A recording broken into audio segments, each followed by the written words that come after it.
wabarakatuh. Waalaikumsalam.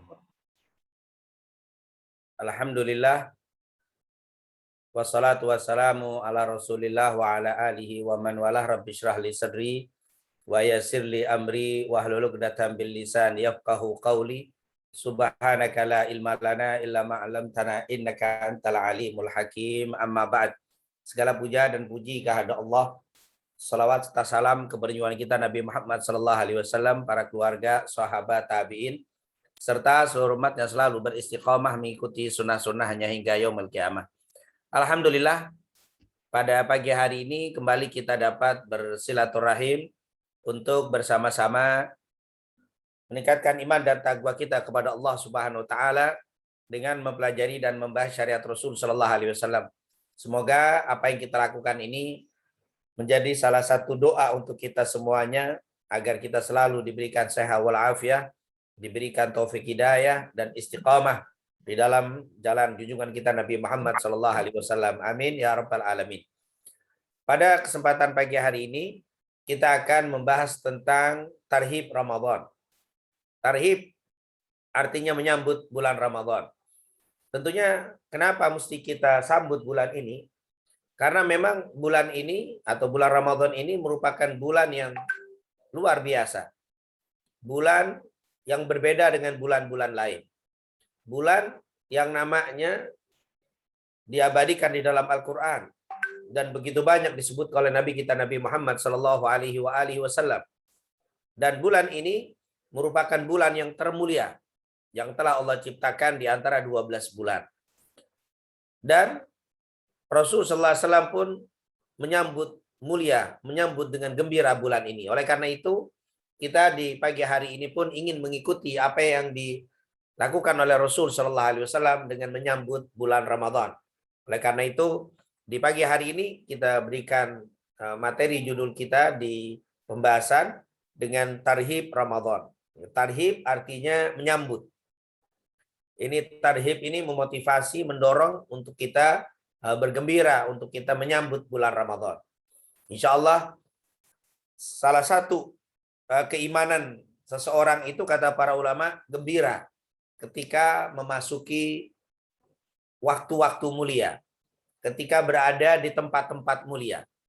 Oleh karena itu, seorang muslim, seorang muslimah bahagia ketika berada di tempat ibadah. Ketika begitu juga seorang muslim, seorang muslimah akan gembira ketika berada di waktu-waktu ibadah. Dan tidak ada waktu yang lebih daripada bulan Ramadan untuk kita beribadah kepada Allah Subhanahu wa taala. Oleh karena itu wajar kalau kita menyambut bulan Ramadan yang luar biasa ini. Seandainya ada seorang tamu yang akan datang ke rumah kita, dia memberikan kabar kepada kita, insya Allah 1 bulan lagi saya akan datang ke rumah Bapak. Dan ini tamu kita muliakan, karena tamu ini dimuliakan oleh seluruh manusia. Lalu tamu itu bahkan mengatakan, saya akan datang dengan membawa hadiah yang sangat banyak. Sudah pasti kita akan gembira sebelum datangnya tamu itu. Dan kegembiraan kita pun akan mempersiapkan supaya tamu itu merasa nyaman di rumah kita. Dengan berbagai macam persiapan, bahkan kalau perlu kita cat ulang rumah kita dengan penataan yang bagus agar tamu itu betul-betul merasa dimuliakan di rumah kita. Karena seseorang ketika dimuliakan pasti dia akan memberikan dan akan bahagia dan memberikan apa yang dia bisa untuk memberikan kepada kita. Begitulah Ramadan. Ramadan ini bulan yang dimuliakan bukan hanya oleh manusia, tetapi dimuliakan oleh seluruh makhluknya Allah, bahkan dimuliakan oleh Allah Subhanahu wa taala. Ramadan ini, tamu yang akan datang ini bukan hanya sekedar membawa hadiah materi, tetapi membawa hadiah yang luar biasa. Ampunan Allah, amal-amal yang tidak ada di luar bulan Ramadan, dan seterusnya. Oleh karena itu wajar bila kita bergembira sebelum datangnya bulan Ramadan, dan kita akan menyambut Ramadan ini dengan sambutan yang luar biasa untuk mendapatkan apa yang terkandung di dalam bulan Ramadan ini. Tidak berpanjang lebar, kita langsung masuk ke dalam pembahasan tarhib Ramadan. Mungkin akan ada yang bertanya, Ramadan mengapa perlu ditarhib, perlu disambut dengan sambutan yang berbeda dengan bulan-bulan lain? Karena memang Rasulullah SAW menyambut bulan ini. Coba kita lihat di dalam hadis yang diriwayatkan oleh Al-Imam Ahmad di dalam kitabnya Al-Musnad dan disahihkan oleh ulama, di antaranya oleh Syekh Al-Arnaud. Beliau mengatakan hadis ini merupakan haditsun sahih, bahwa Rasulullah SAW bergembira ketika datang bulan Ramadan. Rasulullah SAW begitu bergembira ketika datang bulan Ramadan. Ini tentunya menunjukkan bahwa Ramadan ini merupakan bulan yang disambut gembira oleh junjungan kita Nabi Muhammad sallallahu alaihi wasallam. Dikatakan idza dakhala atau idza hadara Ramadan qala Rasulullah sallallahu alaihi wasallam yubashiru ashabah. Apabila datang bulan Ramadan, Rasulullah sallallahu alaihi wasallam yubashiru ashabah, memberikan kabar gembira kepada para sahabatnya sambil mengatakan qad ja'akum Ramadan syahrun mubarakun iftaradallahu alaikum siyamah tuftahu fihi abwabul jannah wa tughlaqu fihi abwabul jahim wa tughallu fihi syayatin fihi lailatun khairum min alfi syahr man hurima khairaha faqad hurim. Ini merupakan hadis yang diriwayatkan oleh Imam Ahmad di dalam kitabnya Al-Musnad, juga di kitab-kitab lainnya, dan hadis ini disahihkan oleh para ulama. Di antaranya oleh Syekh Al-Arnaud ketika mentakhrij hadis Imam Ahmad, beliau mengatakan hadis ini sahih. Apa kata Abu Hurairah radhiyallahu an? Idza hadara Ramadan, apabila masuk bulan Ramadan, qala Rasulullah sallallahu alaihi wasallam yubashiru ashabah. Rasulullah sallallahu alaihi wasallam berkata, Rasulullah bersabda, yubashiru ashabah. Yubashir ini merupakan kalimat yang menunjukkan kegembiraan. Yubashiru ashabah, memberikan kabar gembira kepada para sahabatnya. Para jamaah yang dimuliakan Allah Subhanahu wa taala, ternyata Rasulullah itu bukan hanya gembira, tapi juga mengajak para sahabatnya untuk gembira. Ini merupakan salah satu sunnah yang diajarkan oleh Rasul Sallallahu Alaihi Wasallam, bahwa bila masuk bulan Ramadan hendaknya kita bergembira seperti Rasulullah Sallallahu Alaihi Wasallam. Lalu tidak cukup kegembiraan untuk diri kita, tapi kita yubashir, kita ajak orang lain untuk bergembira. Ini merupakan sunnah Rasul Sallallahu Alaihi Wasallam. Oleh karena itu saat ini insya Allah semua jamaah, semua yang mendengar, yang ikut di kajian ini semua insya Allah gembira. Bahkan tidak sabar menghitung hari akan datangnya bulan Ramadan. Karena kegembiraan dengan datangnya bulan Ramadan sesuai dengan apa yang dicontohkan Rasul. Dan kalau bisa kita ajak, kita sebarkan tentang datangnya bulan Ramadan, tentang kemuliaan Ramadan, untuk memberikan rasa gembira juga kepada saudara-saudara kita. Karena ini adalah yang dilakukan Rasulullah Sallallahu Alaihi Wasallam. Tentunya hadis yang menceritakan seberapa besar pahala bagi yang bergembira dengan datangnya bulan Ramadan tidak sahih. Ya, sering kita mendengar hadis yang mengatakan man fariha bidukhuli Ramadan harramallahu jasadahu minan niran. Siapa yang bergembira dengan datangnya bulan Ramadan, Allah akan haramkan jasadnya dari api neraka. Hadis ini dhaif. Hadis ini lemah. Hadis ini tidak boleh kita gunakan dalil. Hadis ini tidak boleh kita jadikan pegangan. Tetapi bukan berarti tidak bergembira karena ada hadis ini. Hadis Abu Hurairah riwayat Imam Ahmad yang disahihkan oleh para ulama bahwa Rasulullah bergembira dan mengajak orang lain bergembira. Bahkan memberikan kabar datangnya bulan Ramadan itu dengan penuh kegembiraan. Jadi yang tidak sahih itu bukan gembiranya. Tapi yang tidak sahih itu adalah pahala kegembiraan. Jadi pahala kegembiraannya itu hadis tidak sahih. Nah ini tentunya Rasulullah SAW menyambut bulan Ramadan dengan penuh kegembiraan dan mengajak orang lain untuk bergembira. Karena Rasulullah SAW yubashiru ashabah dengan mengatakan qad ja'akum Ramadan, telah datang kepada kalian Ramadan, yaitu satu bulan yang namanya yaitu Ramadan, namanya itu disebut dalam Al-Quran. Tidak ada bulan-bulan lain yang disebutkan namanya di dalam Al-Quran. Di antara 12 bulan, yaitu dari Muharram, Safar, dan seterusnya sampai Dzulqa'dah, Dzulhijjah, sampai Dzulhijjah, tidak ada disebutkan dalam Al-Quran. Satu-satunya nama bulan yang disebutkan dalam Al-Quran adalah bulan Ramadan. Seperti yang kita tahu dalam surat Al-Baqarah 185, Syahrul Ramadan alladzi unzila fihil Qur'an hudal linnas wa bayyinatin minal huda wal furqan. Faman syahida minkum syahra falyasum, dan seterusnya ila akhirih. Nah, inilah satu-satunya Syahrul Ramadan, bulan Ramadan. Alladzi unzila fihil Qur'an hudal linnas wa bayyinatin minal huda wal furqan, di mana di dalam bulan ini diturunkan Al-Qur'an. Intinya hanya satu nama bulan yang disebutkan dalam Al-Quran. Adapun bulan-bulan yang lain seperti bulan-bulan haram itu juga bulan mulia yang 4 itu. Tapi namanya tidak disebutkan. Seperti dalam surat At-Taubah 36, Inna iddatasy syuhuri indallahi 12 syahran fi kitabillah yauma khalaqas samawati wal ard minha arba'atun hurum. Hanya disebutkan 4 haram, tapi namanya disebutkan di dalam hadis tapi tidak disebutkan di dalam Al-Quran. Berbeda dengan bulan Ramadan, disebutkan namanya. Ini tentunya salah satu dalil begitu mulianya, begitu hebatnya bulan ini. Ini adalah bulan yang sangat istimewa, yang satu-satunya nama disebut di dalam Al-Quran. Qad ja'akum Ramadan syahrun mubarak. Syahrun yaitu satu bulan, mubarakun yang penuh berkah. Nah, tentunya kalau kita membahas tentang keberkahan bulan Ramadan luar biasa. Salah satu contoh bukti keberkahan Ramadan, ada amal-amal yang tidak ada di luar bulan Ramadan. Ada di bulan Ramadan. Ini tentunya sebuah keistimewaan. Seperti salat tarawih atau qiyamul lail. Salat tarawih di luar Ramadan tidak ada, hanya ada di bulan Ramadan. Ini sebuah keistimewaan yang luar biasa.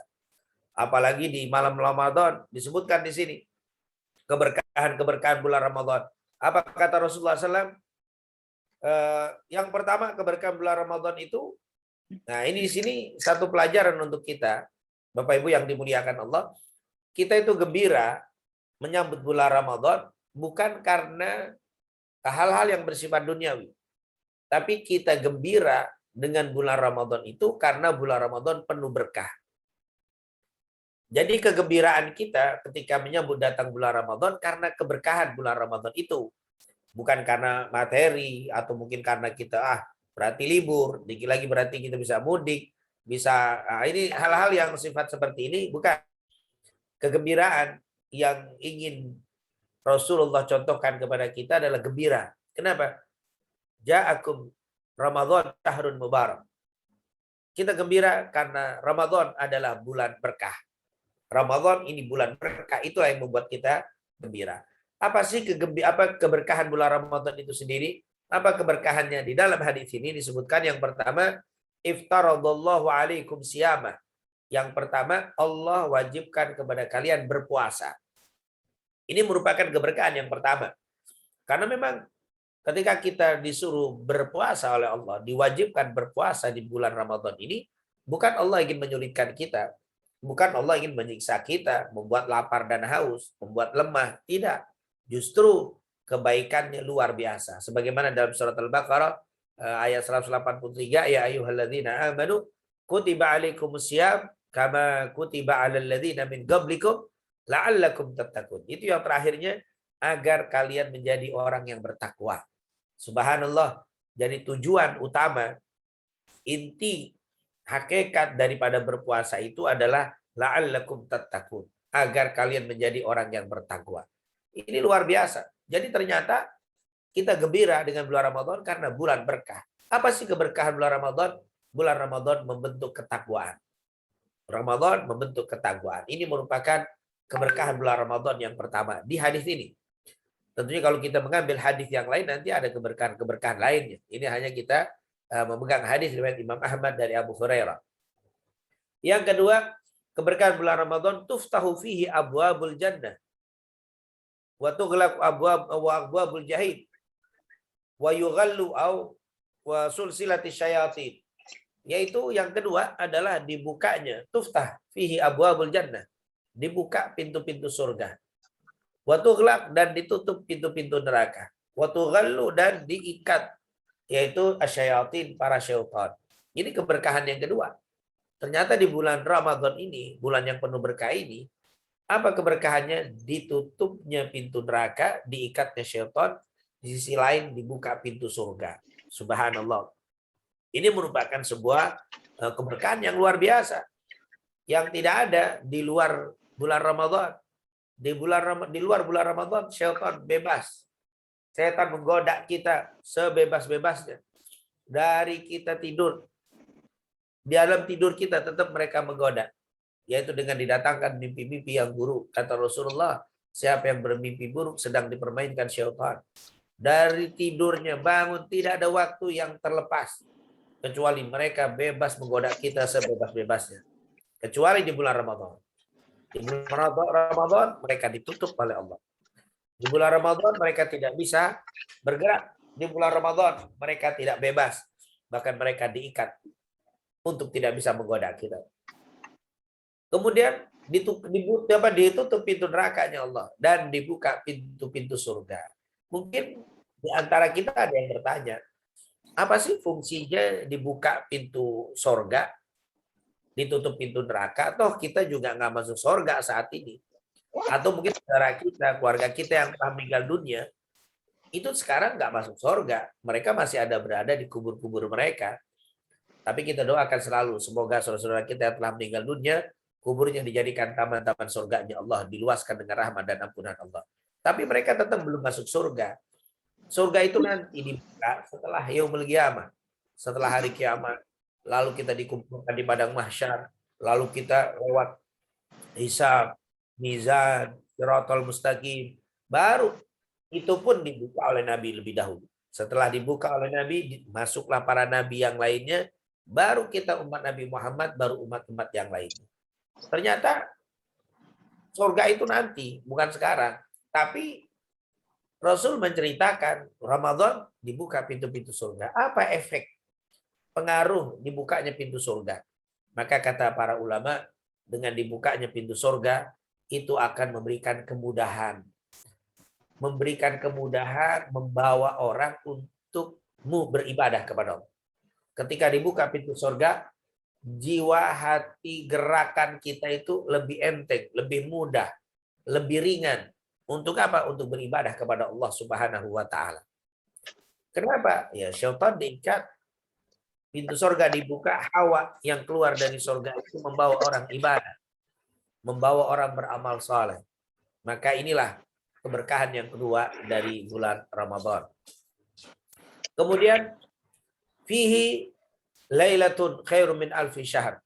Bahwa di bulan Ramadan itu ada satu malam yang lebih baik daripada 1000 bulan. Nah, ini merupakan sebuah kemuliaan, sebuah keistimewaan yang pasti tidak ada di hari-hari lain, di bulan-bulan lain. Bahkan ini hanya istimewa, keistimewaan ini hanya diberikan kepada umat Nabi Muhammad SAW. Tidak ada Lailatul Qadar di bulan-bulan lain. Di tahun-tahun sebelum datang Islam, di zaman-zaman Bani Israel, zaman para nabi, tidak ada yang namanya Lailatul Qadar. Kalau puasa, mereka ada. Sebagaimana Allah katakan, ya ayyuhalladzina amanu kutiba alaikumusiyam kama kutiba alal ladzina min qablikum. Ternyata Ramadan puasa itu ada pada umat-umat terdahulu. Tapi tidak ada yang namanya Lailatul Qadar. Ini adalah keberkahan bulan Ramadan yang dikhususkan untuk umat Rasulullah sallallahu alaihi wasallam. Fihi lailatun khairum min alfi syahr. Di situ ada satu malam yang lebih baik daripada 1000 bulan. Nah, ini merupakan kegembiraan kita. Kenapa kita harus gembira? Kenapa kita menyebarkan kegembiraan dengan datangnya bulan Ramadan? Karena Ramadan penuh berkah. Di bulan Ramadan ini ada keistimewaan yang luar biasa yang tidak ada di tempat lain. Diwajibkan oleh Allah berpuasa. Dibukanya pintu surga, ditutup pintu neraka, diikat syaitan. Dan ketiga adalah di situ ada satu malam yang lebih baik daripada 1000 bulan. Yang terakhir di situ dikatakan di hadis ini, waman hurima khairaha faqad hurim. Siapa yang dihalangi, yang diharamkan tidak untuk mendapatkan kebaikan, siapa yang dihalangi, diharamkan mendapatkan kebaikan di bulan ini, sungguh dia telah terhalangi, sungguh dia telah diharamkan. Maksudnya apa? Orang yang tidak mendapatkan kebaikan-kebaikan di bulan yang penuh berkah ini, rasa-rasanya sulit mendapatkan kebaikan-kebaikan di bulan lain. Nah, ini tentunya hadis yang luar biasa, walaupun tentunya ada orang-orang yang dapat hidayah di luar Ramadan. Ada orang yang bersemangat di luar Ramadan, tapi jarang sekali. Justru di bulan Ramadan inilah akan lebih mudah mendapatkan ampunan Allah. Di bulan Ramadan inilah kita lebih mudah beribadah kepada Allah. Kenapa? Pintu surga dibuka, pintu neraka ditutup, syaitan diikat. Bagaimana kita tidak mudah? Oleh karena itu jangan kaget nanti kalau di bulan Ramadan yang jarang baca Quran jadi semangat baca Quran. Yang jarang berpikir semangat berpikir. Yang jarang sedekah banyak bersedekah. Yang jarang sholat sunnah di bulan Ramadan begitu ramai masjid-masjid kita dengan orang-orang yang mendirikan sholat sunnah. Kenapa? Ramadan syahrul mubarak, tuftah fihi abwabul jannah wa tughlaq fihi abwabul jahim wa tughallu fihi syayatin. Ini merupakan kemudahan. Oleh karena itu, man hurima khairaha faqad hurim. Siapa yang tidak mendapatkan kebaikan di bulan ini, maka akan sulit mendapatkan kebaikan di bulan-bulan lain. Inilah yang dikatakan oleh Nabi kita Nabi Muhammad sallallahu alaihi wasallam. Karena itu apa yang dilakukan Rasul ini dapat kita ikuti, yaitu gembira dengan datangnya bulan Ramadan dan mengajak saudara-saudara kita untuk bergembira di bulan Ramadan, di bulan yang penuh berkah.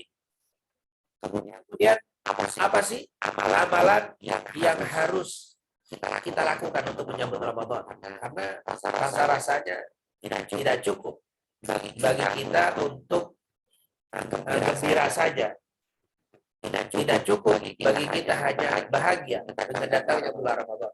Tidak cukup hanya mengajak saudara kita untuk gembira, tapi yang paling penting kegembiraan itu kita wujudkan dalam bentuk perbuatan. Dan apa kira-kira amalan yang bisa kita lakukan untuk menyambut datangnya bulan Ramadan sebagai rasa wujud kegembiraan kita dengan datangnya bulan Ramadan? Maka tentunya banyak sekali para ulama memberikan amalan-amalan yang dapat kita lakukan untuk Ramadan, untuk menyambut Ramadan, untuk mewujudkan dalam bentuk perbuatan rasa gembira kita kepada Allah akan datangnya bulan Ramadan. Di sini tentunya saya tidak sampaikan semua, hanya beberapa saja di antaranya.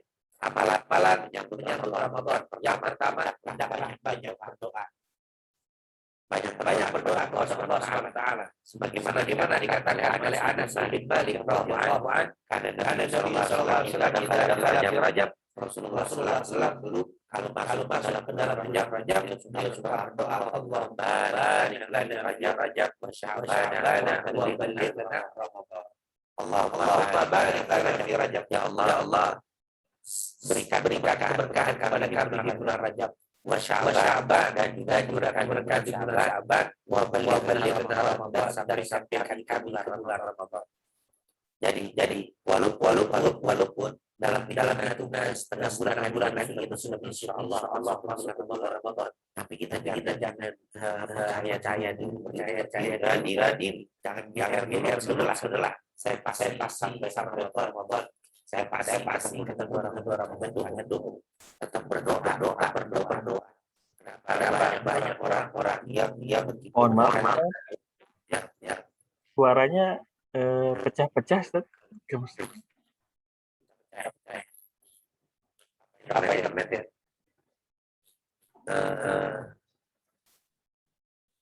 Ini saya nggak pakai yang kuatnya.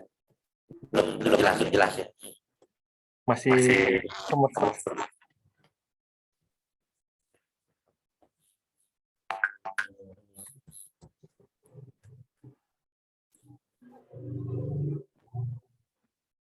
Saya pakai handphone aja.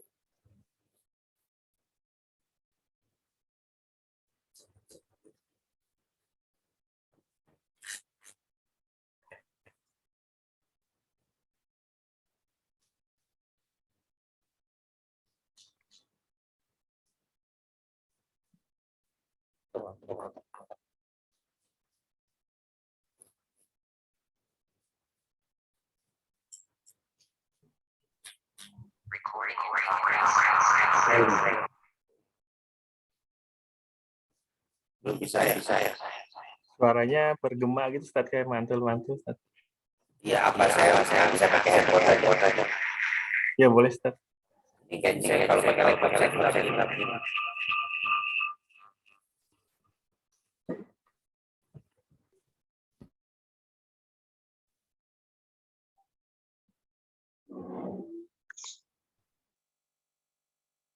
Assalamualaikum. Waalaikumsalam warahmatullahi wabarakatuh. Ya, Info laptop saya nanti pakai itu saya screenshot saja, saya kirim saja karena materi kalau laptop juga pecah memang. ya, baik, Ustaz. Baik. Ya, berkaitan dengan amalan untuk menyambut bulan Ramadan ini, tentunya para ulama menyebutkan sangat banyak. Yang pertama adalah tetap berdoa kepada Allah Subhanahu wa taala. Karena memang walaupun hanya beberapa saat lagi kita masuk bulan Ramadan, tapi tetap kita tidak tahu apa yang terjadi sehari, 2 hari, apalagi setengah bulan yang dihitung masih cukup lama. Oleh karena itu, tetaplah berdoa kepada Allah Subhanahu wa taala agar diberikan kesehatan oleh Allah agar sampai ke bulan Ramadan. Sebagaimana yang dicontohkan oleh junjungan kita Nabi Muhammad SAW, beliau ketika memasuki bulan Rajab dan bulan Sya'ban selalu membaca doa Allahumma barik lana fi Rajab wa Sya'ban wa ballighna Ramadan, dan sampaikan kami ke bulan Ramadan. Jadi Rasul walaupun sudah bulan Sya'ban tapi tetap berdoa wa ballighna Ramadan, dan sampaikan kami ke bulan Ramadan. Nah, jadi ini tentunya amalan yang pertama untuk kita menyambut bulan Ramadan, yaitu dengan tetap berdoa kepada Allah Subhanahu wa taala. Dan ada catatan di situ yang luar biasa. Nabi itu ketika berdoa di bulan Rajab, dia mengatakan Allahumma barik lana fi Rajab Allahumma barik lana fi Rajab wa Sya'ban. Ya Allah, berikan keberkahan kepada kami di bulan Rajab dan di bulan Sya'ban. Wa balighna Ramadan. Tapi ketika berdoa untuk sampai ke Ramadan, dia mengatakan wa balighna Ramadan, dan sampaikan kami ke bulan Ramadan. Tidak dibilang wa barik lana fi Ramadan, tapi wa balighna Ramadan. Ini menunjukkan kenapa? Karena memang Ramadan sudah bulan berkah. Ramadan syahrun mubarak. Jadi tanpa minta sudah dapat keberkahan siapa yang masuk ke dalam bulan Ramadan. Oleh karena itu Rasulullah SAW berdoa hanya Allahumma barik lana fi Rajab wa Sya'bana wa balighna Ramadan. Nah, inilah tentunya amalan yang pertama, yaitu banyak berdoa kepada Allah, tentunya walaupun tidak dengan bahasa Arab, dengan bahasa kita, supaya dibilang ya Allah sampaikan kami ke bulan Ramadan dalam keadaan sehat walafiat, dalam keadaan taufik hidayah. Jadi terus berdoa agar diberikan umur yang panjang, sehat walafiat, bisa bertemu dengan bulan Ramadan. Ini adalah amal yang pertama. Yang kedua, untuk menyambut Ramadan, amalan yang kedua adalah meningkatkan amal soleh. Meningkatkan amal soleh saat ini. Jangan kita menunggu Ramadan baru beramal soleh. Tapi saat ini kita harus sudah mulai beramal soleh. Karena Rajab itu kata para ulama sering mengatakan begitu, seperti Abu Bakar Al-Balkhi radhiyallahu anhu rahimahumullah, beliau mengatakan syahrul Rajab syahrul zara, wa syahrul Sya'ban syahrul sakin, wa syahrul Ramadan syahrul hasadin. Dikatakan Rajab adalah bulan penanaman, Sya'ban adalah bulan penyiraman, Ramadan adalah bulan panen. Jadi ini menunjukkan artinya ada orang yang mau beribadah Ramadan itu hanya mempersiapkan, misalkan nantilah saya akan membaca Al-Quran di bulan Ramadan, nanti saya akan sedekah di bulan Ramadan, nanti saya akan berzikir di bulan Ramadan. Hanya persiapan-persiapan tapi belum beramal. Kata para ulama, jangan. Maka beramallah di bulan Sya'ban ini. Karena kalau kita lihat hadis-hadis tentang bulan Sya'ban, ternyata Rasulullah SAW itu kalau masuk bulan Sya'ban meningkatkan amal yang luar biasa. Beramal yang luar biasa kalau di bulan Sya'ban ini. Dikatakan oleh Usama ibn Zaid ibn Harithah radhiyallahu anhu, Dia pernah mengatakan, ya Rasulullah, lam araka tasumu syahran minasyuhur ma tasumu fi Sya'ban. Ya Rasul, saya melihat Anda itu begitu banyak berpuasa dalam satu bulan, tidak seperti di bulan-bulan lain dibanding di bulan Sya'ban ini. Maka Rasulullah SAW mengatakan, dzalika syahr yaghfulun nasu anhu baina Rajab wa Ramadan. Wa huwa syahr turfa'u fihi al-a'malu ila rabbil alamin. Fa uhibbu an yurfa'a amali wa ana sha'im. Nah, ternyata Rasulullah SAW mengatakan bulan Sya'ban ini banyak orang bulan Sya'ban ini banyak orang lalai untuk beramal saleh. Nah, di sini kenapa lalai? Ya, karena mereka begitu semangat beribadah di bulan Rajab dan menyambut Ramadan hanya mempersiapkan tapi tidak ada amal. Nah, maka di sini kita jangan sampai menjadi orang yang lalai. Kita mulai beramal di bulan Sya'ban, kita tingkatkan. Siap-siaplah kita mulai menyicil untuk bisa banyak bangun malam untuk persiapan qiyamul lail di bulan Ramadan. Mulailah kita bersedekah, persiapan untuk lebih banyak bersedekah di bulan Ramadan. Mulailah kita membaca Al-Quran, mempersiapkan lebih banyak lagi baca Quran di bulan Ramadan. Itu yang dikatakan oleh para ulama. Jadikan Ramadan ini, Sya'ban ini sebagai bulan persiapan menyambut bulan Ramadan dengan beramal-amal saleh. Kemudian yang ketiga, ini yang sangat penting sekali, yaitu saling memberikan maaf. Ini merupakan amalan untuk menyambut Ramadan. Saling memberikan maaf dan meminta maaf. Karena para ulama mengatakan bahwa meminta dan memberi maaf ini merupakan amalan yang seharusnya baiknya dilakukan sebelum Ramadan. Bukan di hari Id. Hari Id itu sebenarnya bukan hari saling meminta maaf dan memberi maaf. Tapi saling memberikan tahniah. Ucapan selamat. Makanya kalau kita masuk bulan atau hari raya Id, itu kita sering mengucapkan taqabbalallahu minna wa minkum. Ja'alanallahu wa iyyakum minal aidin al-faizin kullu aman bi khair. Itu adalah bahasa selamat atas apa yang telah kita lakukan dan kamu lakukan. Semoga Allah menerima ibadah kita dan juga ibadah kamu. Dan semoga Allah menjadikan kita semua orang yang kembali suci bersih dan setiap tahun kita dalam keadaan baik. Jadi tidak ada ucapan mohon maaf lahir batin. Jadi mohon maaf lahir batin itu adalah sekarang. Mohon maaf lahir batin itu sebelum Ramadan. Karena ada hadis riwayat Imam Muslim dari Abu Hurairah, inna abwabal jannati tuftahu yawmal itsnin wal khamis. Fayaghfirullahu likulli 'abdin la yusyriku billahi syai'a illa rajulan kanat bainahu wa baina akhihi syahna fayuqalu anziru hadzaini hatta yastaliha. Diulang sampai 3 kali. Apa kata Rasul sallallahu alaihi wasallam? Sungguh setiap hari Senin dan hari Kamis itu dibuka pintu-pintu surga. Dan Allah akan memberikan ampunan kepada setiap hambanya yang tidak melakukan kemusyrikan atau yang tidak bermusuhan. Kalau ada yang bermusuhan, maka Allah katakan kepada para malaikatnya, andiru hadaini hatta yastaliha. Tunda ampunanku sampai mereka berdamai. Tunda ampunanku sampai mereka berdamai, diulang 3 kali. Tunda ampunanku sampai mereka berdamai. Jadi Bapak Ibu yang dimuliakan Allah, menyambut Ramadan, tarhib Ramadan, harusnya masuk bulan Ramadan itu kita dalam keadaan bersih. Masuk bulan Ramadan kita dalam keadaan sudah tidak ada lagi menyimpan dendam, permusuhan, tidak tegur sapa dengan saudara kita, kerabat kita, apalagi orang-orang tua kita. Maka inilah yang diajarkan oleh Rasulullah SAW. Memang secara tekstual Nabi tidak pernah bilang, ayo sebelum masuk Ramadan saling memaafkan, tidak begitu. Tidak ada Rasulullah mengatakan, ayo bersilaturahim sebelum Ramadan. Tidak ada. Tapi yang ada, Rasul menceritakan, walaupun pintu surga terbuka, walaupun hari yang istimewa, tapi kalau kalian masih bermusuh-musuhan, Allah akan tunda ampunan untuk sampai kepada kalian. Nah ini kan menunjukkan secara tidak langsung, memerintahkan kita untuk meminta maaf atau memberi maaf kepada saudara kita. Dan tentunya para ulama menjelaskan di dalam bab meminta dan memberi maaf ini. Seandainya ada seorang yang meminta maaf kepada saudaranya, lalu saudaranya tidak memberikan maaf, maka jangan terlalu dipikirkan. Kenapa? Kata Rasulullah SAW, apabila ada seorang yang meminta maaf kepada saudaranya dan saudaranya tidak memberikan maaf kepadanya, ampunan Allah akan diberikan kepada yang meminta maaf dan ditunda kepada orang yang tidak memberikan maaf tadi. Nah, ini tentunya apalagi juga ya kalau kita lihat di dalam hadis berkaitan dengan nisfu Sya'ban misalkan.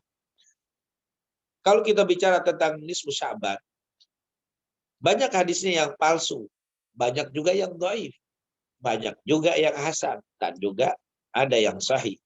Seperti yang diriwayatkan oleh Mu'adz bin Jabal, diriwayatkan oleh Imam Abu Daud. Rasulullah SAW pernah mengatakan, ittala Allah, itu innallaha ittala fi lailatin nisfi min Sya'ban, fayaghfiru li jami' khalqihi illa li musyrikin aw musyahid. Dikatakan pada malam nisfu Sya'ban Allah akan memperhatikan hamba-hambanya dan akan memberikan ampunan kepada setiap mereka yang meminta ampun kecuali orang musyrik dan musyahid, ai qati'ur rahim, dan juga kepada orang yang memutuskan tali silaturahim yang saling bermusuhan. Jadi Bapak Ibu yang dimuliakan Allah, semestinya bukan hanya sebelum Ramadan, tapi sebelum pertengahan bulan ini kita harus sudah memberikan dan meminta maaf kepada saudara-saudara kita. Nah, inilah tentunya amalan yang ketiga yang harus kita banyak lakukan di di sebelum datang di bulan Ramadan, di dalam tarhib Ramadan.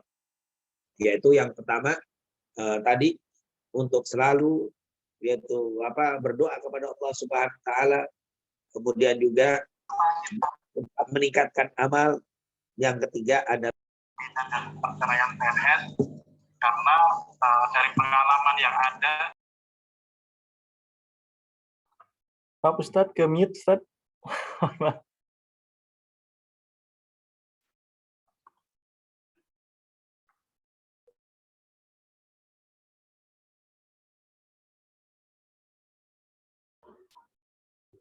Oh Ustadz, di unmute lagi Ustadz.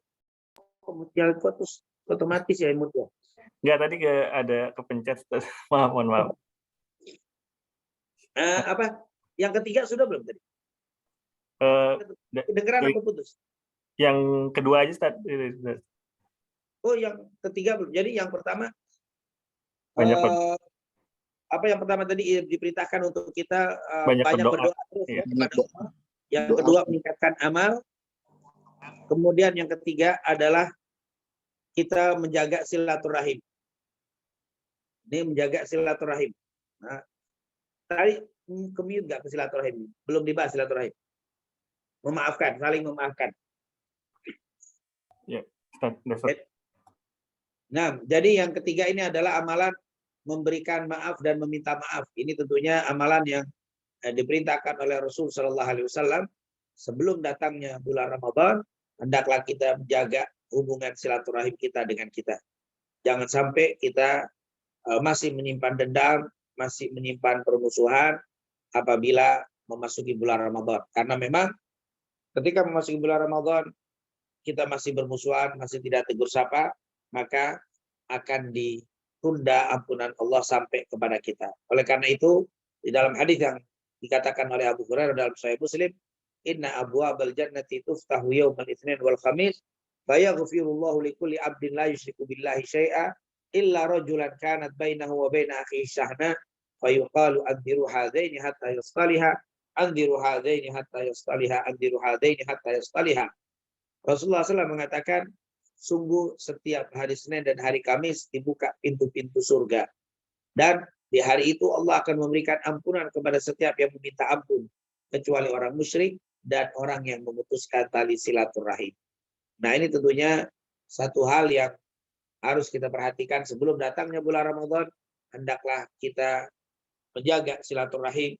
Jangan pernah kita gengsi untuk meminta maaf dan jangan pelit untuk memberikan maaf kepada saudara kita. Untuk supaya Ramadan menjadi bulan yang berkah dan ampunan Allah tidak terhalang untuk sampai kepada kita. Dan yang keempat tentunya banyak bersyukur kepada Allah SWT karena sampai memasuki pertengahan Sya'ban ini kita masih diberikan sehat walafiat. Ini merupakan satu nikmat. Berapa banyak saudara-saudara kita di hari ini mereka tidak sampai untuk sampai ke pertengahan Sya'ban atau sampai saat ini mereka tidak diberikan kesempatan oleh Allah. Sementara kita masih diberikan kesempatan oleh Allah. Ini merupakan sebuah nikmat yang sangat luar biasa yang Allah berikan kepada kita. Maka hendaklah kita banyak bersyukur kepada Allah. Insya Allah dengan syukur-syukur tadi Allah akan tambah nikmatnya. Sebagaimana dikatakan dalam surat Ibrahim, wa in ta'adzana rabbukum la in syakartum la azidannakum wa la in kafartum inna adzabi lasyadid. Nah, ini tentunya yang harus kita banyak lakukan. Karena tidak sedikit kita ini lupa bersyukur ketika dapat nikmat sehat, nikmat waktu, nikmat kesempatan. Ini merupakan nikmat yang sangat besar. Oleh karena itu Rasul mengatakan dalam Sahih Bukhari dari Abdullah bin Abbas, "Ni'matani maghbunun fihi katsirun minan nas, as-sihha wal faragh." Dua nikmat yang banyak orang lupa, dua nikmat yang banyak orang lalai, yaitu nikmat sehat dan nikmat punya kesempatan untuk beramal saleh. Ini merupakan hal yang harus kita lakukan, yaitu banyak bersyukur kepada Allah Subhanahu wa taala. Yang terakhir, yang kelima adalah amalan yang kita persiapkan untuk menyambut Ramadan, mempelajari syariat Islam yang datang dari Rasul, yang difahami oleh para sahabat dan para ulama salaf tentang Ramadan itu sendiri. Apa yang diwajibkan, apa yang diharamkan, apa yang dianjurkan, disunahkan, apa yang makruh, dan hal-hal yang berkaitan dengan bulan Ramadan. Karena jangan sampai kita masuk bulan Ramadan tapi masih belum paham tentang amalan-amalan yang harus kita lakukan di bulan Ramadan. Apalagi kita beramal tapi tidak memiliki ilmu. Dikatakan oleh Umar bin Abdul Aziz, beliau pernah mengatakan rahimahullah, man abadallah bi ghairi ilmin kana ma yufsidu aktsar mimma yuslih. Sesungguhnya orang yang beribadah kepada Allah tanpa ilmu, kerusakannya lebih banyak daripada kebaikan. Wa kullu amalin bi ghairi ilmin mardudatun la tuqbalu. Setiap amal yang tidak diiringi, tidak didasari dengan ilmu akan tertolak. Oleh karena itu, insya Allah kita persiapkan menyambut Ramadan, tarhib Ramadan dengan mempelajari dan mempersiapkan, dan juga mempelajari dari para ulama, dari guru-guru kita, dari kitab, bagaimana cara menyambut Ramadan dengan mengisi ibadah-ibadah yang terbaik supaya kita dapat yang terbaik di bulan Ramadan ini, yaitu dengan belajar syariat berkaitan dengan bulan Ramadan sebelum datangnya bulan Ramadan. Ini adalah salah satu tarhib kita terhadap bulan Ramadan. Mungkin itu yang bisa saya sampaikan berkaitan dengan materi pagi hari ini, tarhib Ramadan. Silakan. Mungkin ada kalau sesi kedua, kalau masih ada waktu, silakan. Jazakallah Ustaz atas ilmu yang telah disampaikan. Mungkin kita kasih sesi tanya jawab 15 menit. Bagi jamaah yang kira-kira mau menyampaikan langsung pertanyaan kepada Ustadz, kami persilakan.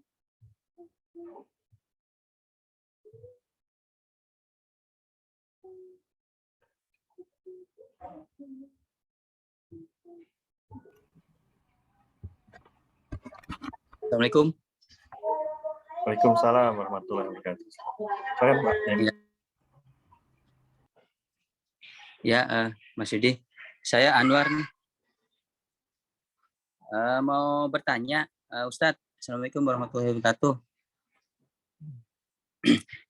Ya, pertama mungkin saya ucapkan jazakallahu khairan katsir atas pencerahannya, Ustadz.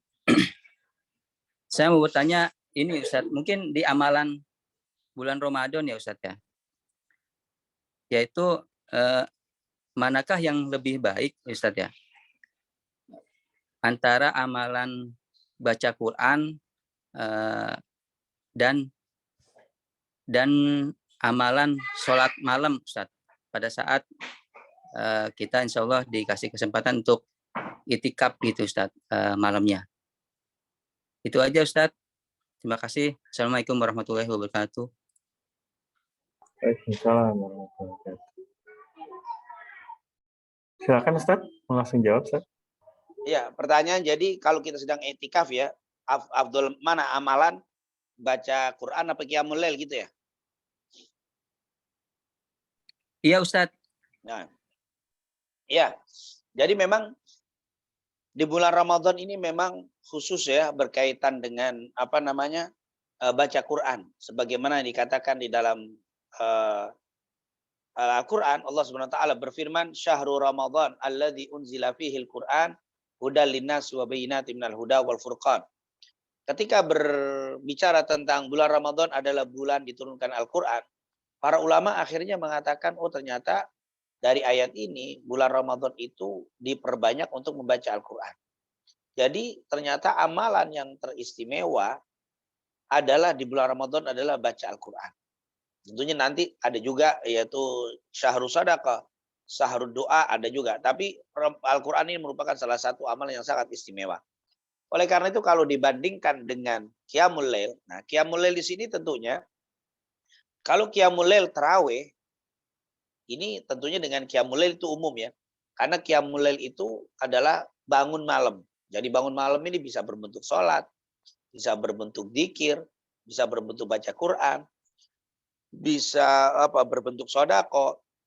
Pokoknya amal-amal soleh yang dilakukan di malam hari namanya Qiyamul Lail. Sementara kalau tarawih itu khusus sholat. Atau tahajud mungkin ya. Itu khusus sholat. Jadi kalau untuk kita apakah waktu i'tikaf itu banyak tahajud misalkan. Atau banyak baca Quran. Kalau memang sudah tarawih. Nah ini tarawih tidak boleh ditinggalkan demi baca Quran. Kenapa? Karena tarawih ini hanya khusus di bulan Ramadan. Sementara kalau dia sudah tarawih, lalu di malam hari dia tidur, i'tikaf, bangun, bagusnya baca Quran apa sholat malam?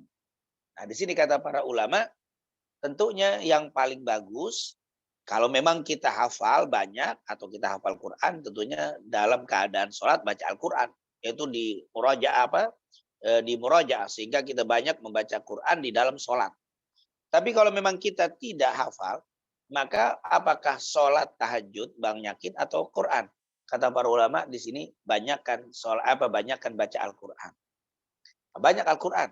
Tahajud kita boleh, kita pas bangun tidur, kita tahajud 2 rakaat atau 4 rakaat tanpa witir ya, karena witir sudah dilakukan di awal tadi. Mungkin ada yang bertanya, Ustaz, memang ada, apakah Rasul pernah di bulan Ramadan habis taraweh terus ada tahajud lagi? Nah tentunya Rasulullah tidak pernah. Kenapa? Karena Rasulullah itu tahajudnya tengah malam.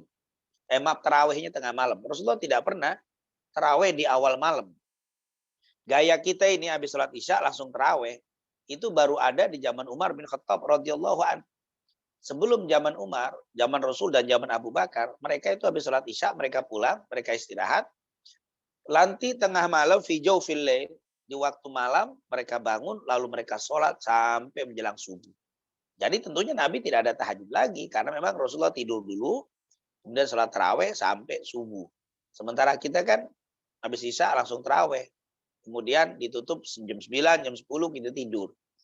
Lalu kita malam bangun. Boleh nggak sholat? Boleh saja. Karena memang itu namanya Qiyamul Lail. Qiyamul Lail itu bisa berbentuk sholat, bisa berbentuk dzikir, bisa baca Quran, dan seterusnya. Yang penting amal-amal saleh. Man qama Ramadhana imanan wa ihtisaban ghufira lahu ma taqaddama min dhanbihi wa ma ta'akhkhar. Jadi kalau sudah tarawih, maka kita bangun, boleh kita sholat tahajud 2 atau 4 rakaat. Setelah itu tanpa witir, karena witir sudah dilakukan, langsung perbanyak baca Quran dan doa. Terutama waktu i'tikaf, perbanyak baca Quran, lalu diselingi capek baca doa. Lalu baca Quran lagi, doa lagi. Karena apa? Karena doa Quran itu sendiri sudah bisa juga menjadi khairul doa.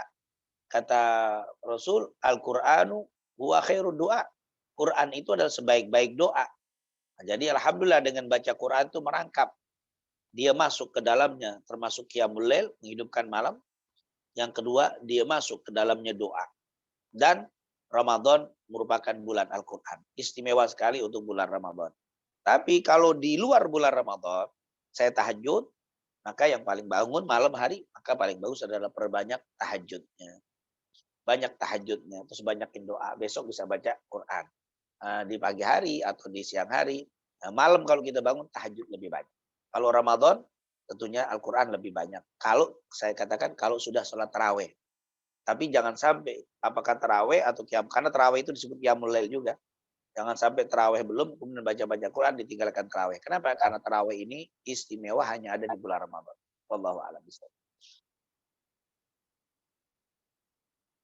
Silakan Ustaz Yudi.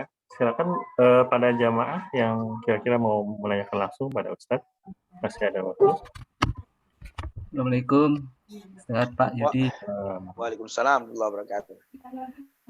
Mau tanya Ustaz, di pertemuan dulu di tahun-tahun sebelumnya Ustadz pernah menyampaikan terkait dengan rukhsah ya, yang Rukhsah. diperbolehkan tidak melaksanakan puasa, diantaranya adalah musafir gitu ya. Ya. Nah, kalau tidak melaksanakan, kalau tetap berpuasa, kalau nggak salah itu termasuk orang-orang yang sombong karena sudah dikasih keringanan oleh Allah tapi tidak mau. Yang saya tangkap seperti itu. Tapi kemarin ada lagi Ustadz yang menyampaikan bahwa sebaiknya itu berpuasa. Nah, ini sebetulnya bagaimana nih Ustadz? Mohon penjelasannya. Terima kasih. Iya, memang kalau kita sedang musafir itu dikasih rukhsah, ya. Wa man kana minkum maridhan aw ala safarin fa iddatum min ayyamin ukhar. Siapa yang sedang mengadakan perjalanan jauh, yaitu man kana minkum maridhan aw ala safar. Nah, di situ dikatakan ala safar ya. Ala safar dengan musafir beda. Kalau ala safar itu di dalam perjalanan. Kalau musafir orang yang sedang mengadakan perjalanan tapi mungkin sudah sampai. Misalkan saya berangkat ke Surabaya 3 hari. Selama di perjalanan dari sini ke Surabaya itu ala safar namanya. Itu dalam keadaan musafir. Nah, itu dalam ala safar ketika berada di dalam perjalanan safar. Ketika sampai di Surabaya maka saya disebut musafir. Misalnya disebut musafir itu. Nah, di sini perbedaannya wa man kana minkum maridhan aw ala safarin. Kalau di dalam safarnya dan di dalam musafirnya. Para ulama memang berbeda pendapat ketika berkaitan dengan safar bagi orang yang puasa dan bagi orang yang sholat. Bagi orang yang sholat itu sepakat tidak ada perbedaan. Paling afdol kalau orang sedang musafir sholatnya di jamak dan di qashar. Itu tidak ada perbedaan, tidak ada khilaf. Imam Abu Hanifah mengatakan malah menjadi wajib. Imam Abu Hanifah. Kemudian di qashar ya, di qashar itu dalam musafir itu wajib Imam Madzhab Abu Hanifah. Imam Malik dan Imam Ahmad sunnah muakkadah. Sunnah muakkadah. Imam Syafi'i sunnah muakkadah di dalam safar. Tapi kalau sudah sampai itu alal ikhtiyar. Dia boleh memilih. Nah, tentunya ini adalah sepakat tidak ada perbedaan. Tapi kalau dalam bab puasa ada terjadi perbedaan kalau bab puasa. Yang pertama, ketika di dalam perjalanan, itu ada ulama yang mengatakan lebih afdol dibatalkan kalau di dalam perjalanan. Tapi ada juga yang mengatakan untuk terus dalam keadaan berpuasa kalau memang kuat. Dari mana? Bukankah dalil yang mengatakan lebih afdol berpuasa? Karena kalimat tadi ada di akhir ayat. Wa man kana minkum maridhan aw ala safarin fa iddatun min ayyamin ukhar wa 'alal ladzina yutiqunahu fidyatun ta'amu miskin faman tatawwa khairan fa huwa khairul lah wa antasumu khairul lakum. Itu kalimat itu tuh. Wa antasumu khairul lakum in kuntum ta'lamun. Kalau engkau puasa itu lebih baik untukmu. Nah, dari kalimat ini akhirnya yang berpendapat untuk di dalam perjalanan lebih afdol diteruskan, ditahan lebih bagus daripada dibatalkan. Ini dalil yang mengatakan lebih baik diteruskan. Ini untuk yang di dalam perjalanan. Tapi kalau sudah sampai di Surabaya, kita jatah 3 hari misalkan, sepakat lebih afdol untuk berpuasa. Untuk lebih afdol. Walaupun dia boleh, saya dalam keadaan musafir, saya nggak puasa, boleh. Tapi lebih afdol diteruskan, jangan dibatalkan. Kalau sudah sampai. Tapi di dalam perjalanan ini terjadi khilaf. Abdullah bin Abbas radhiyallahu anhuma ketika dia naik kudanya dalam bulan puasa, lalu dia minta minum, dibatalkan. Waktu ditanya Abdullah bin Abbas, kenapa kau lakukan itu saat berduduk di kendaraan naik? Inilah yang dicontohkan Nabi Muhammad SAW. Nah, ini menunjukkan kalau masih di perjalanan, sebagian ulama mengatakan lebih baik dibatalkan. Terlebih lagi, maaf ya, perjalanan yang melelahkan, perjalanan yang capek. Misalkan kita ke Surabaya dengan kendaraan, dibanding mungkin kalau kita dengan pesawat, mungkin itu lain. Tapi kalau dalam keadaan sulit, itu sebagian ulama mengatakan afdolnya dibatalkan. Tapi tadi kata Ustaz, ada yang mengatakan, Ustaz mengatakan lebih afdal tidak dibatalkan. Mungkin kalau tidak dibatalkan saat sudah sampai, itu betul. Sepakat, tidak ada khilaf. Kalau sudah sampai, walaupun masih musafir, tetap lebih afdal diteruskan puasanya, jangan dibatalkan. Artinya setelah saya sampai di Surabaya, esoknya afdalnya saya puasa. Lusanya saya tetap puasa. Walaupun sebenarnya boleh untuk tidak puasa karena saya musafir. Tapi kalau masih di dalam perjalanan, itu para ulama melihat kalau memang berat, susah, lebih afdal dibatalkan. Jangan sampai kita lemah dalam keadaan capek, kita berusaha untuk tetap puasa. Karena itu sekali lagi rukhsah. Nah, saya bilang rukhsah ini seperti yang sudah dikatakan ulama. Tapi Bapak tadi dalam keadaan wa man kana minkum maridun au ala safar. Au ala safar itu tuh kebanyakan ulama mengatakan batalkan kalau mengalami kesulitan. Tapi kalau tidak mengalami kesulitan, ke Surabaya naik pesawat, jalan pagi jam 8 sudah sampai di rumah, nggak jauh, ya sudah. Di sini afdolnya teruskan puasanya. Jadi itu tadi. Jadi nggak salah, betul sekali Ustadz yang mengatakan lebih baik diteruskan. Itu yang pertama bagi yang sudah sampai. Yang sudah sampai di tempat, walaupun masih ada jatah musafir, tapi lebih afdol diteruskan puasa, jangan dibatalkan. Berbeda dengan orang yang sholat jamak qashar. Walaupun sudah sampai, masih ada jatah 3 hari. Kemudian kalau di dalam perjalanan, itu kalau tidak mengalami kesulitan, lebih afdol diteruskan. Wa antasumu khairul lakum. Tapi bagi yang mengalami kesulitan, berat, perjalanan jauh, dengan kendaraan, yang ya tentunya kita tahulah kadar kemampuan, bisa saya puasa, tapi saya paksakan, karena lebih baik diteruskan sampai lemah, jangan. Kata ulama, afdolnya batalkan. Abdullah bin Abbas, kalau di dalam perjalanan selalu dibatalkan. Kalau ditanya, inilah yang dicontohkan Nabi Muhammad SAW. Nah itulah mungkin tapi catatan, kalau ada yang membatalkan puasa dalam perjalanan, tapi kodoknya susah, mundur. Kadang-kadang kan kita ngutangnya gampang, bayar susah. Nah yang model begini lebih afdol jangan dibatalkan puasanya. Kenapa? Karena sulit untuk membayarnya. Saya kalau puasa sendirian susah Ustaz, tapi kalau berjamaah puasa Ramadan mudah. Ya udah lebih baik diteruskan karena nanti susah bayar utang. Tapi kalau tidak, maka kebanyakan ulama mengatakan kalau di dalam perjalanannya dibatalkan seperti kata Abdullah bin Abbas, terutama sekali lagi bagi yang mengalami kesulitan. Tapi kalau tidak, wa antasumu khairul lakum. Berpuasa itu lebih baik untuk kalian. Wallahu a'lam bishawab. Jadi apa yang dikatakan Ustaz tadi tidak salah, sangat betul. Tapi kondisi yang pertama dia sudah sampai di lokasi.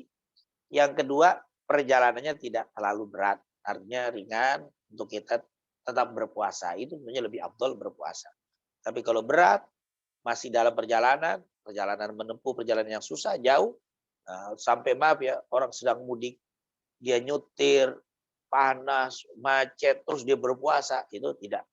Kata para ulama, kata Abdullah bin Abbas, lebih baik dibatalkan. Jangan menjadi orang yang sombong mengambil rukhsah dan tidak mau mengambil rukhsah. Wallahu a'lam bishawab. Jazakallah Ustaz. Afwan. Mungkin boleh menegaskan lagi Ustaz, itu untuk yang puasa sunnah dengan puasa wajib Ramadan sama aja Ustaz ya? Boleh. Kalau puasa sunnah batalkan itu. Kalau puasa sunnah sepakat bahasa ini tidak puasa wajib. Puasa Ramadan Ustaz ya. Oh baik. Ya. Terima kasih Ustaz. Mungkin terakhir Ustaz kecuali ini puasa sunnah yang khusus seperti puasa 9 Dzulhijjah, 9 puasa Asyura hari ke-10. Itu kata ulama lebih baik diteruskan. Bahkan kata ulama ketika membahas soal puasa-puasa 9 Dzulhijjah, puasa Asyura, puasa-puasa istimewa itu ya, disuruh dilanjutkan. Bahkan ketika dibahas, Ramadan saja disuruh batalkan, kenapa ini disuruh lanjutkan? Ramadan bisa diqadha, hari-hari Dzulhijjah itu tidak bisa diqadha. Maka teruskan walaupun dalam perjalanan. Nah, bab itu tentang 9 Dzulhijjah puasa jangan dibatalkan walaupun dalam perjalanan. Kenapa kata ulama? Karena dia tidak bisa diqadha. Kalau Ramadan batalkan karena bisa diqadha. Wallahu a'lam bishawab. Jazakallah Ustaz, terima kasih. Mungkin terakhir Ustaz, ini ada pertanyaan terakhir dari titipan dari Ibu Istianti. Ya Habibana izin bertanya, dalam Sya'ban ini amalan diangkat. Bagaimana mengetahui amalan kita diterima, apa ada tandanya? Terima kasih Ustaz. Iya, Sebenarnya amalan kita setiap orang, amalan diterima tidak diterima itu bisa kelihatan dari mana? Dari efek setelah kita melakukan amal soleh tadi. Efek pengaruh imbas dari amal kita. Seperti dalam Al-Quran kan ada kalimat inna sholata tanha anil fahsya'i wal munkar. Sungguh sholat itu dapat mencegah perbuatan keji dan munkar. Berarti sholat dapat mencegah perbuatan. Berarti setelah sholat ternyata tidak melakukan perbuatan keji dan munkar, berarti sholatnya diterima. Itu namanya apa? Menjadi kaidah umum ya. Berarti amal kita diterima tidak apa tidak setelah kita beramal soleh, kedepannya saya maksiat apa tidak? Oh tidak, alhamdulillah, berarti tandanya diterima. Jadi setelah saya beramal soleh kok efeknya tuh tenang, terus enak, terus di dalam melakukan amal-amal soleh kok mudah, dikasih kemudahan, itu menunjukkan bahwa amal kita diterima. Sama seperti orang yang berhaji. Hajinya diterima apa tidak? Lihat saja setelah haji. Apakah amalnya berubah? Yang tadinya tidak baik menjadi baik. Yang tadinya baik tambah baik. Berarti ini adalah amalnya diterima. Begitu juga kita nanti di Ramadan. Setelah keluar dari bulan Ramadan, apakah kita berubah? Ketika dia tidak baik, sekarang menjadi baik. Yang tadinya dia malas ibadah, sekarang kok semangat ibadah. Itu berarti diterima. Jadi apakah bisa dilihat amal kita ini yang dilaporkan diterima apa tidak? Adalah setelah kita misalkan saya tahajud. Setelah saya tahajud ini tahajud saya semalam diterima apa tidak? Lihat saja di pagi hari ini. Apakah kita setelah tahajud di pagi harinya kita melakukan maksiat-maksiat atau kita melakukan ibadah? Oh ternyata melakukan ibadah. Kita isi siang hari kita dengan amal-amal soleh. Berarti tahajud kita diterima. Ketika kita beramal soleh di siang hari, apakah diterima? Lihat aja di malam harinya. Ternyata setelah kita melakukan kegiatan aktivitas di siang hari, di malam hari itu kok kita ringan beribadah.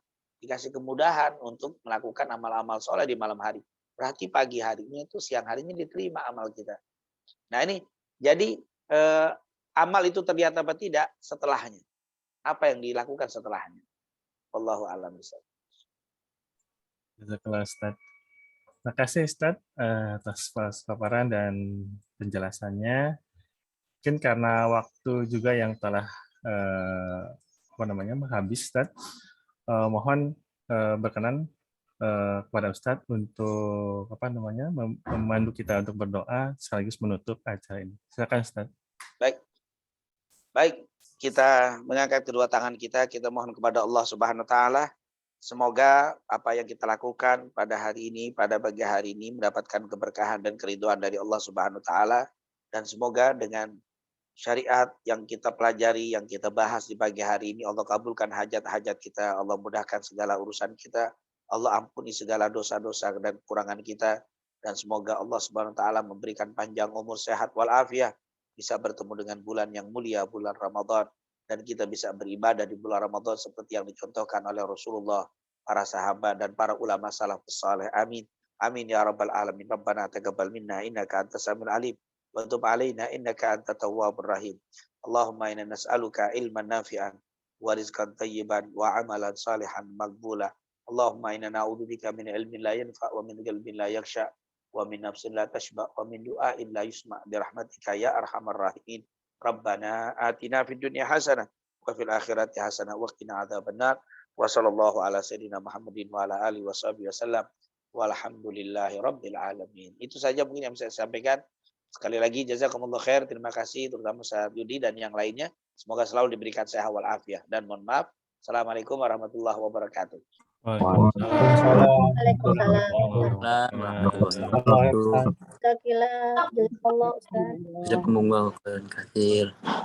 Baik, berhubung waktu habis, kami pengurus memohon maaf sebesar-besarnya apabila ada kesalahan dan kekurangan, dan kita tutup majelis ini dengan membaca subhanakallahumma wa bihamdika asyhadu an la ilaha illa anta astaghfiruka wa atubu ilaik. Baik, kami tutup. Terima kasih.